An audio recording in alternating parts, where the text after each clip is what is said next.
yang mereka tidak tahu menahu, tidak punya intelek, bisa kita katakan. Apalagi mahasiswa yang punya intelek berani dikorup, apalagi uang rakyat. Itu kawan-kawan yang perlu kita camkan.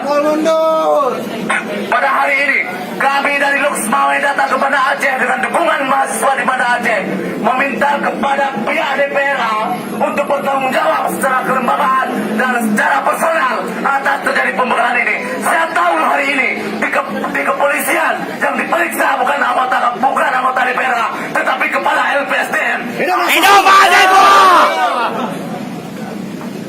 Kita berharap hari ini yang dipanggil ke sana adalah anggota DPRA yang katanya terhormat, tapi bagi saya menjijikkan mendengar kata-kata terhormat itu. Sepakat! Hidup mahasiswa!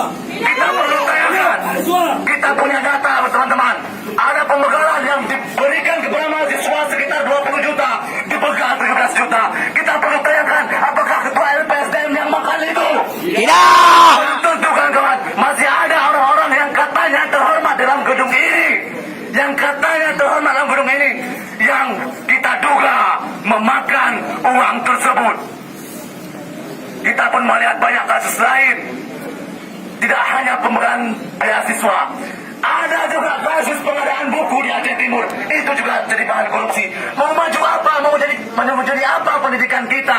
Uang buku, uang beasiswa, segala uang dikorupsi sama mereka. Hidup mahasiswa! Hidup mahasiswa! Rakyat Indonesia! Hidup!